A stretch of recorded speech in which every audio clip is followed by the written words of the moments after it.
What's up, y'all? I hope you guys had a great week. It's Friday the 19th here in Texas. It is still raining. I was watching the news this morning and it's one of those situations where somebody puts a number on it and you're just like, oh my God, it makes it so much worse. So we've only had, since October started, 5 dry days, none of which have been weekends. So here I am, another day off for me. And it's raining outside. I'm tired of being in the garage. So I decided, why not show you guys one of the lights we use a lot this year in our yard display. And when I went to look for this light and went to go buy it this past summer, there wasn't a lot of really video or information out there other than what Fright Props had put on their website. So I wanted to offer my insight on it. And as you can see behind me, everything going on behind me is done with one of these fixtures. So here we go. So the fixture is the ColorPiano 3-watt RGB teachable spotlight. We purchased it from Fright Props. I don't know. I think other vendors probably sell them as well, but we purchased ours from Fright Props this past summer. 3 things I want to say before we jump into kind of some of the features of the light. After that, I'm going to show you what's in the box, and then after that, I'll flip the camera around and show you some of the programming features in the app to give you kind of a timeline. First 3 things. I did not get these for free. I bought them on sale. There was $10 off each fixture this past summer, so they didn't send me these for a review or anything like that. 2, they're kind of expensive, so if you're somebody that doesn't want to spend $50 on a light for your yard or your haunt, probably don't want to watch this video. We paid $40, as I said, for them because we bought them on sale. They had $10 off each fixture, and we just kind of decided, yes, lighting is a big deal for us, and we wanted to buy them. Which brings me to my 3rd thing. Lighting for us is a huge element of our display. If you ever see it, lighting is a big deal. It's my background. I have a theater design degree in lighting, and it's just an area where every home haunter kind of spends more of their budget on certain things, on props, on atmosphere effects. For us, it's totally lighting. I can't deny it. It's just an area where I will splurge on more, and this was something that we've had our eyes on for a while because we run a lot of DMX in our show and a lot of computer-controlled lights, and to run them to every single prop sometimes can be daunting, and this is a great solution because there's no DMX in this fixture. So as the name says, it's a teachable spotlight. Basically what that means is you can connect the light via a headphone cable to an app on your iPhone. I have it on my iPad so you guys can see, and I'm sort of blind so it helps me see better. And also Android devices. You can program an ambient scene that will loop continuously or a triggered scene that will trigger fire basically once you push this button or various other triggers via the 1/4-inch jack. Other things about this feature, it has 16 pre-programmed colors, everything you really could want, all your standard stuff, your color palette, things like that. It has dimmable features, so, it quantifies it, and everything's, I guess, the easiest way to put it is in 4s. So the speed has 4 options, and the dimming level has 4 options as well. So for dimming, it's going to be 25%, 50, 75%, and 100, which is amazing that you can literally change and control and program the dimming of the feature as well as the color mixing. And then you can also, there's 4 built-in effects as well, which you can control the speed. So there's a strobe effect going from slow all the way to very fast, pulsing strobe. You can see it going on behind me. There's a candle flicker effect. There's also they call it a lightning effect. To me, it's more of a short circuit kind of effect where it looks like a light bulb that's kind of, on its last leg. And then there's a heartbeat effect. You can also tap to mix colors. And as I said, I'll show you that at the end of the video where really the options are almost endless with this fixture. They say you can program up to 10 minutes of ambient scene that will loop. I will say the more complex and the more lighting cues you're adding, the more it's going to take up the internal memory of this fixture, and you're not going to get the full 10 minutes of ambient scene out of it. Now for things like, the candle flicker going on, the short circuit effect, you really only need to get, anywhere from 30 seconds, up to, for us, we do 2 minutes of recorded effect, because it's a loop that you're really not going to notice unless you mix in a 3-second strobe or something like that. You can really get elaborate with these fixtures, as you can see going on behind me with the strobe going off. That fixture is programmed to basically have a strobe go off, it goes to dark, and then you're going to see a red light that pulses on. So the options are almost limitless with this fixture, and really what you can actually do with it, which is why we invested in this fixture, because I can use it anywhere. Now, as far as this light, for us, we use it as a feature light throughout our haunt. What that means, a feature light, key light, what that means is we use it to highlight certain props. So we don't use this fixture everywhere. We use these on the props really that we've built throughout the year, that we've spent a lot of time on, and we really just want to highlight that prop in the best light, pun intended, and just kind of enhance it with, just some sort of lighting effect. You can really bring a prop to life, and even terrible props to life, with just some movement and some lighting, and actually having flickering lighting can even add movement to props. So everything going on behind me, as I said, is a different fixture, and really what this can do is it can kind of cut a lot of the DMX programming out and really add another layer of realism into your home haunts and your decor and things like that. You can see, I'll put my hand in front of it, we have some candles, and the flicker effect is just killer. We've used this a lot this year for our fire torches and things like that, just to really enhance the effect. My husband was talking to me about it, and if you've ever gone to Disney or Universal and you had the pleasure of standing in one of their amazingly themed queue lines, you'll notice that they have enhanced candle flicker and hidden lighting effects that really just kind of pull you into the scene. That's kind of what these fixtures are in a nutshell. They just add this certain element of realism and really help dial in the look you're going for. So what I'm going to do next is I'm going to show you guys what's inside the box. So inside the box, just going to pop it out here. This is exactly what you get. So here's the fixture.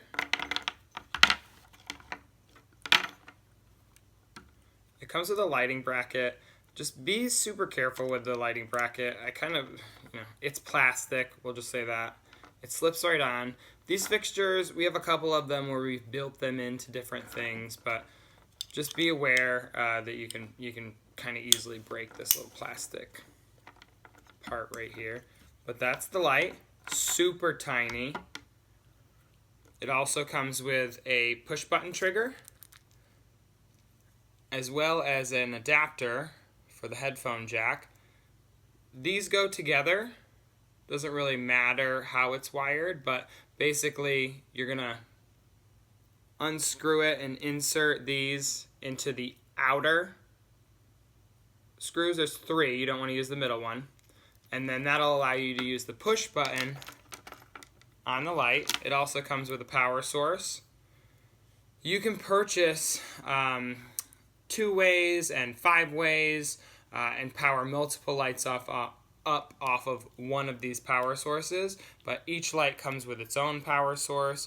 We do tape these connections when we actually put them outside. We just put electrical tape. I know some people can shrink wrap, things like that, heat shrink tubing, but we definitely want to make sure that these are waterproofed for our display. And it also comes with a headphone jack, and this is what you plug into the other port and plug into the app to actually program the device. Once you've programmed the device, and if you've programmed a triggerable scene in there, you then can plug in the adapter with any length of cable to extend it and actually trigger the lighting effect. Once you actually get the light and you plug it in, to know it's working, it's going to do this little test sequence where it actually just starts flashing through red, green, blue, and it'll just keep doing that sequence over and over and over again. That means the light is working properly, it doesn't have any program sequence in it, and you are good to go. As you can see, it's ridiculously bright. it's a fairly focused beam. And then one thing that we actually do, and I'm going to unplug the light to show you one of our other ones, and this is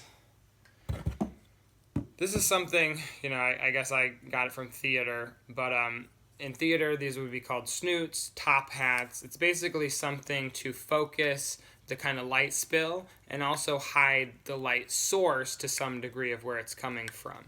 So what we did was we basically just took 1.5-inch PVC couplers that you can buy at any Home Depot, spray painted them inside and out with a matte black spray paint, something that doesn't reflect light.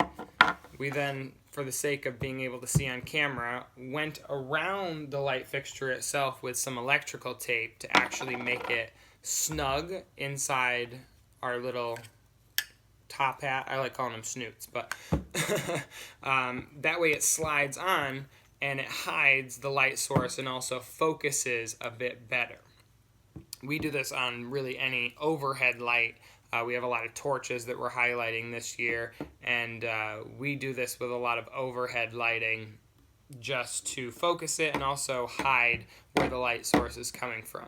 Now, if any of you guys have been in queue lines at Disney and things like that, and seeing kind of the candle effects and all the theming that they have in the queue lines, they use this technique a lot where they hide where these ambient light sources are coming from, and it just more enhances the effect. So what I want to do now is I'm going to kind of spin it around in a second and show you guys some of the programming capabilities. Alright, so I flipped the camera around and I just want to show you the ColorPiano kind of menu screen first. If you'll notice, just set up something, just white background, just so you can see what the light is kind of bouncing off of and really see some of these small effects.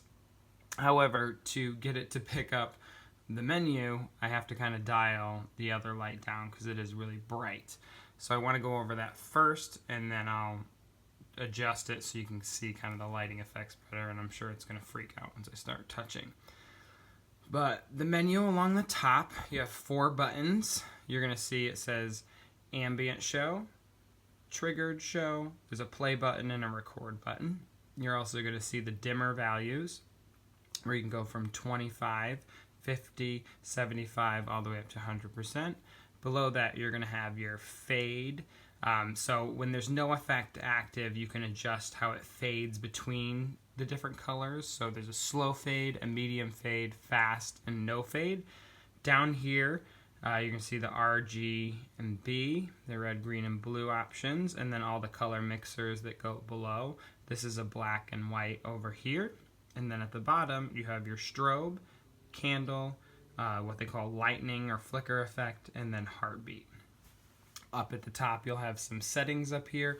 You really don't have to mess around with that because that deals with something called the Gantom torch and a UV palette, and that's not something that these lights support.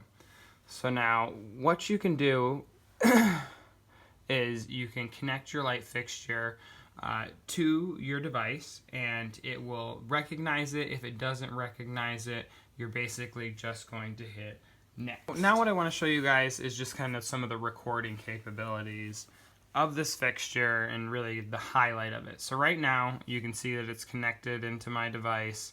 Let me change the fade. So I have it set to no fade so I can adjust anything we want.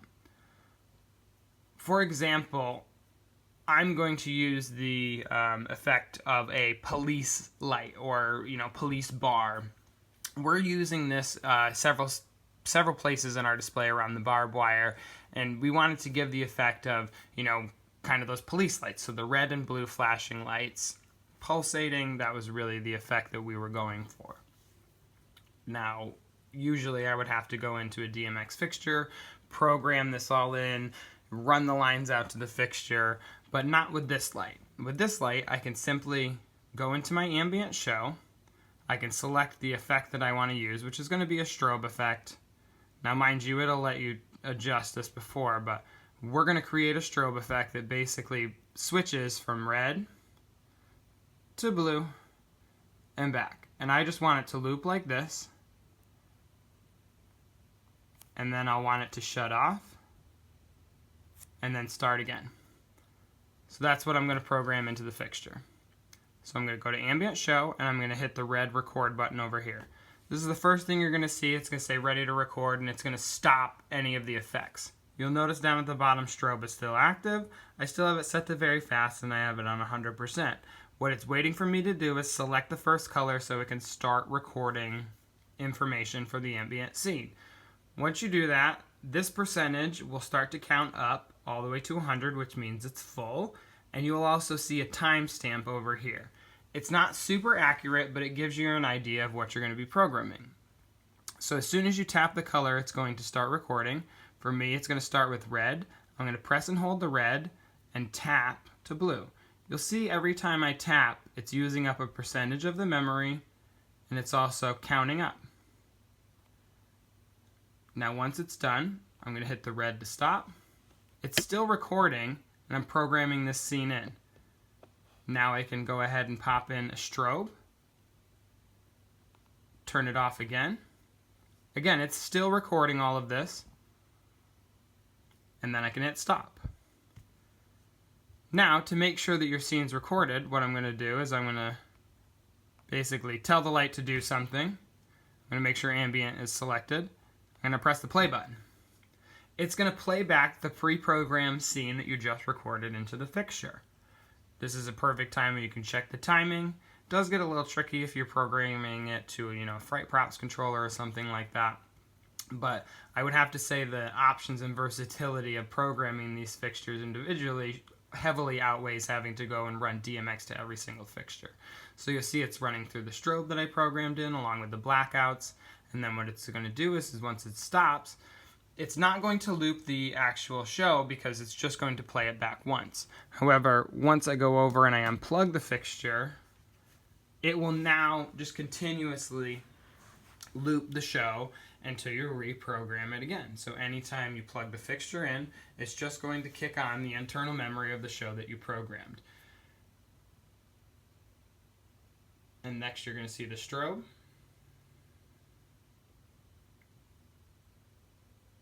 There we go. And then the blackouts. And then once it's done with that, it's going to start back at the beginning of the loop with the police siren again. We'll just loop that over and over again.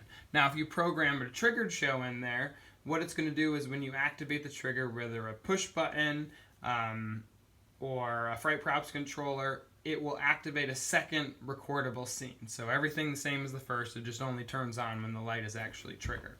Alright, y'all, that pretty much does it for this video. I hope you guys enjoyed it. It's been a rainy day here. Had to kind of get the energy out somehow, so just wanted to kind of share my experience with this light fixture. For those of you that maybe were on the fence about it, not so sure, maybe this answered some questions for you guys, and you guys can incorporate it into your displays as well. Let us know if you guys like this video. Leave some comments below. For sure, let us know if you've tried this fixture. And I hope everybody's yard haunts are coming along great. If you wanted to pick this up, you can go to Fright Props. I'm sure they have it. It's probably not going to come in time for Halloween at this point, but think about it when it goes on sale or sometime next year. You never know. Just really wanted to be able to give the other people out there who had been looking at this light and couldn't find any more information on it a little bit more information. So I hope everybody's having a dry weekend, drier than we are, and your displays are coming along amazing. And thanks for checking out the video. Bye, y'all.